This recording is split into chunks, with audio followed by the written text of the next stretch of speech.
Good morning, boys and girls. Slightly different for you today. We're not in the garage and it's the morning, not the evening. We're at BD Engineering. BD Engineering have a rolling road. I'm very nervous, so I'm not going to get into the waffle. We're just going to get straight into it. Little Red is going on the rollers. We're going to find out how much she is going to make or is not going to make, and hopefully all 4 rods and pistons stay in the block.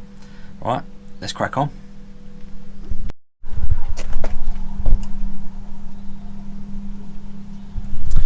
Right, got her ice down, my very fancy ice cream cool bag full of ice that I brought with me. She's iced down.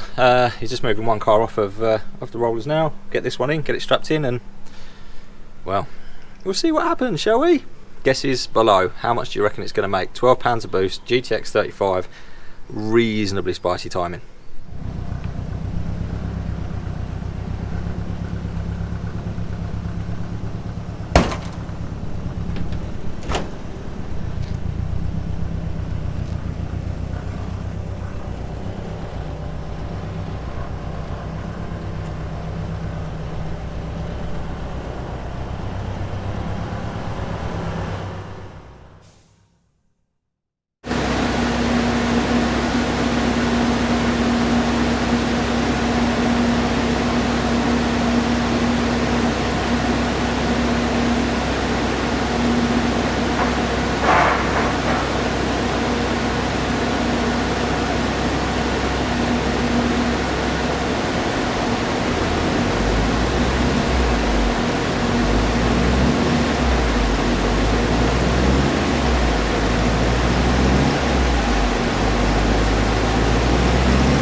right up. Not too bad, is it?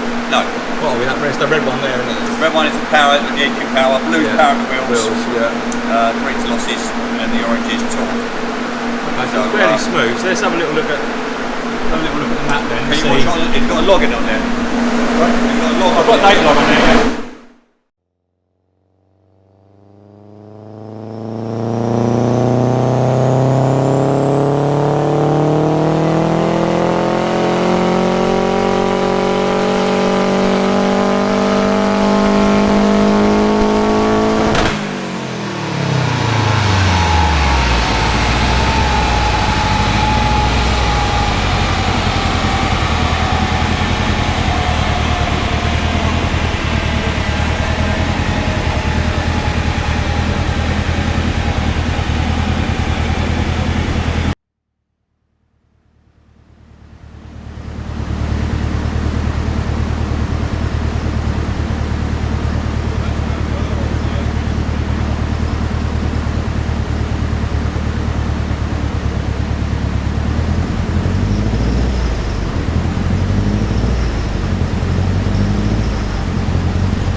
Yeah, a bit of a strange one. Yeah, it's sort of. Normally you make some adjustments and get, a benefit or a loss either way.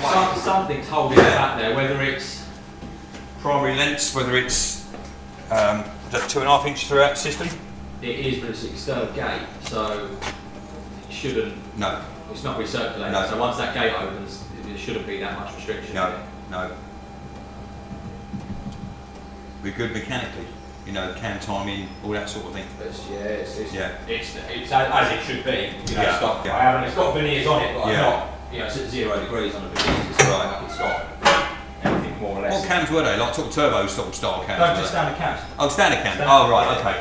It's start to pull you into try and change it. Yeah, sure. And I'm never going to get rid of it. We are getting full throttles with 100% on that. Yeah, 105%. They're 48 mil tapers, so even if 70%, then it's going to be plenty. Yeah.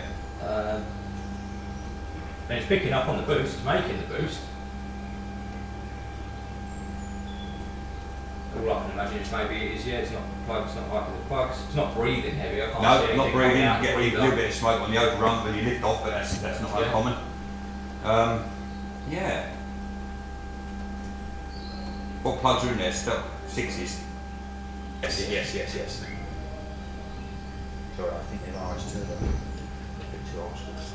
Oh yeah, Series 3 now. Filled the well up with water.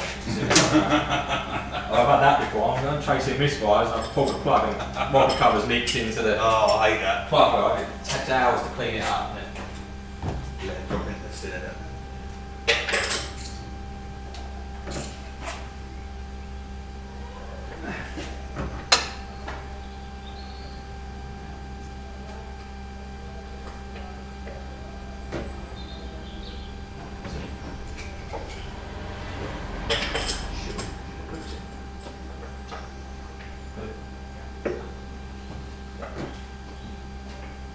Good, decent plug gap, and car's looking pretty good to be honest. Yeah, the colour's not too bad. It's No, quite it's tan around No, especially on this side. I'm quite happy with that, quite happy with colour-wise. And let's face it, how often are you driving it at 6,500 revs? I know you like to go and play with it, but at the end of the day, I know you want it safe, but 90% of the time it's going to be between that sort of 2.5 and 5,000. Yeah. A few moments later. Right, girls and boys, situation update. I'll catch you up on all the dyno stuff afterwards, but I ran out of fuel. The garage is literally there. I was so close. I was so close. Right, I'm going to get out and push. I'll catch you in a minute. Right, I got it that far. It's literally there, there. I was going to suck a bit of fuel out the back of the Nova just to get it in because I'm not pushing it up that little hill. Oh, I'm knackered. Right, let me get it in and then we'll have a discussion about how the dyno session went, because there's quite a lot of positive stuff but also a little bit negative, but we'll get to that in just a second. Let me steal some fuel, get the Fiesta back in the garage, my head's banging, and we'll go from there. Right, see you in a minute.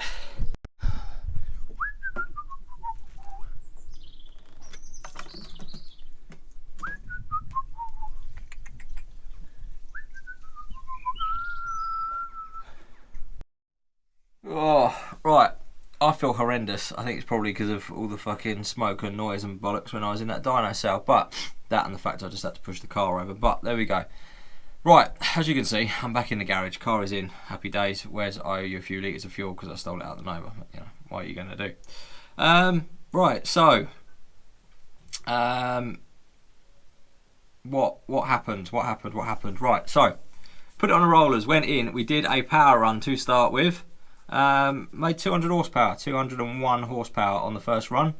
Thought, that's not too bad. I'm fairly happy with that, considering we hadn't tapered any boost into it yet. It was only making 9.5 pounds. We did have to dyno it in fifth because the ratios on this are so short, which I don't know whether that's probably affected it a little bit either as well. But yeah, did have to dyno it in fifth. We then messed around with it a little bit to try and move a few things around. We had a few issues trying to get the boost controller to work properly. We got that solved, and we did another run and it made exactly the same. So we messed around with the fuel a little bit, changed a few other things, did another run, made less, absolutely, I think it made about 10 horsepower less, 190 horsepower, which wasn't great. So it was like, that's strange. So we fed a little bit more boost into it, 13.5 pounds of boost, and it laid over real hard at the top end. Didn't like the extra boost at all, was not a fan of it. So we backed the boost back out of it, took it back down to about 11 pounds, and it made 203 horsepower. So overall it's about, well, it's about probably 50 horsepower less than I was expecting, to be perfectly honest with you. So a little bit disappointed in that point. It did make a really nice healthy torque curve. Obviously it's a little bit later in the rev range because of the size of the turbo, but it did make a nice healthy torque curve, made 188 foot-pounds of torque, and made 203 horsepower. So here's the dyno graph. I'll show you the dyno graph. Here we go.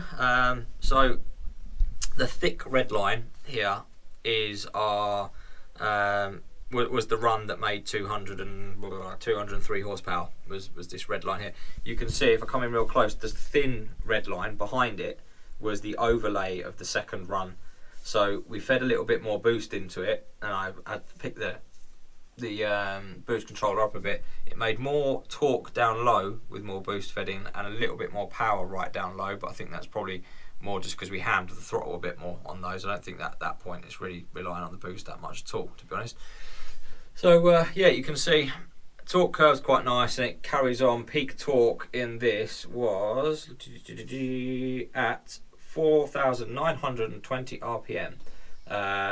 So yeah, made peak torque at that. Maximum speed was, so at the top of fifth, it's doing 99.3 miles an hour at 6,725 RPM. So yeah, that's where we're at. Basically, you can probably hear it in the videos. I've obviously not watched the footage back yet, but you can probably hear it in the video. As we get to that top end, it's just not carrying on through. It's sort of just starting to sail over, which I would expect it not to do. Especially the more boost we put in, creeping over. We've got enough fuel in there. The timing is okay. It's not exactly low on timing. Oh, phone's ringing now. So I think realistically we've got a mechanical restriction somewhere, and I think possibly there's one of two options. The clutch is starting to slip, and it's not letting, the clutch is at its limit, which is probably reasonable, although we're not seeing an RPM spike like I would expect to if we're pushing through the clutch, so maybe not. The other thing is that my charge cooler just can't handle any more power than that. It is I say cheap, it was like 200 quid. It's not a mega expensive core, so possibly that is causing a restriction. I don't really know. All I do know, and that's kind of all the downside pieces. What I do know, the plus side pieces, which is what I like to focus on, is we drove it there, it went on the rollers, it made some decent power runs, the graph looks good, you know, it's a reasonable pull, it's, you know, it's nice, it's a nice graph, it makes a reasonable amount of power, it's fucking fast enough as it is anyway. I just would have liked to have seen a little bit more. And we drove it home. All the rods are still in the block. All the pistons are still in the block. We did pull a plug afterwards. I didn't film as much as I wanted to at the dyno because we kind of got caught up in trying to work out why we weren't, you know, why it was laying over at the top. But we did pull a plug at the end, and the plug looked good. You know, it wasn't overly sooty. It was, you know, it looked how it should look. The gaps were still fine. We hadn't melted a strap or anything silly like that. So pretty happy with that, to be honest. Pretty happy with that. So yeah, I guess for now that is going to be it. Little Red makes a measly 200 horsepower, which yeah, well, that's going to go down well when people see the size of the turbo. How much did it make? 200 horsepower. But the way to look at it is, it's back together, it works, it's fine, it's drivable. We can enjoy it this summer. I know the setup is safe. Through this summer, I'll probably tweak the suspension and steering and that sort of thing, and then come the winter time, we'll reinvestigate and see what's happened. The plan was always to try and build the motor and gearbox over the winter anyway, so that will probably be the plan. But for now, I'm going to go home, get some lunch, get a drink, probably go sleep for an hour because I feel like dog shit, and enjoy the rest of my weekend. I will catch you guys on the next one. I don't know what we're doing in the next video, to be honest with you, but I'm sure it'll probably be quite exciting. See you soon. Ta-da!